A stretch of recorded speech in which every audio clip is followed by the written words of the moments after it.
dapat nyuwun pangaksama Istana Campur Sari. Yuk.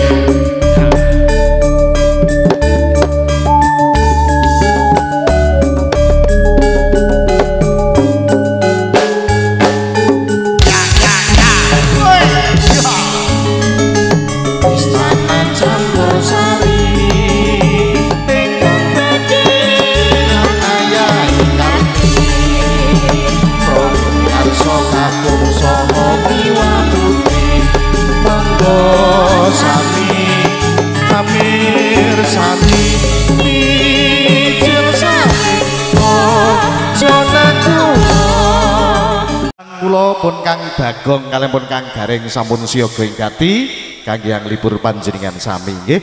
Sumangga kepareng minggah dhateng sasana sepinggil nggih. Nggih. Kasumanggake menika wonten dagelanipun Istana Campur Sari. Cak Bagong kalian pun Garing monggo bareng-bareng noise audio sound satelit syuting monggo.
Matur sembah.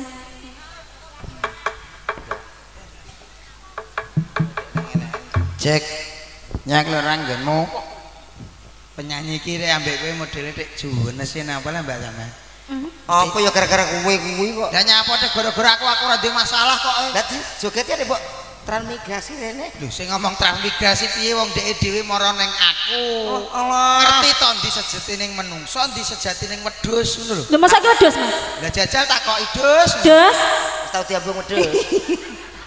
Nah, urung tak ngono kuwi dagelan wis cilik ngene iki lho ragil motot. Kancane padha maca eleke tek ngendo wedhus. Kowe ragil motote perkara kakehan muring-muring. Tegese wong ra modot ki padahal malah wong sabar. Sire sapa? Oh, cek wis tuwek bareng ya sabar, ra modot-modot sabar. Iya wong kaya modot dhewe. Kowe apa sing modot kowe iki ora eneng? Lho, enek. Sire sapa? Menungso ki tetep eneng modot. Jajal mbak cedhaki modot ora ndek jajal. Jae, modot ora? Carane aku modotan lho. Kowe kon Modot ora? Ya wong pang cilik kok sing modot apane? Wong irunge sauceng. Jae. mbok nekno kasap mata kene ya ora eneng sing modot. Lah kudune Eneng asline. endi? Sing ndi? Kowe meneng ae lho.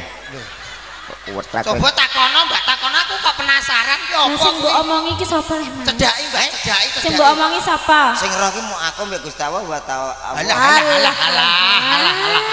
Iya, Pak. Ya Gusti Allah Subhanahu wa taala. Nah, kuwi lho. Gusti Allah.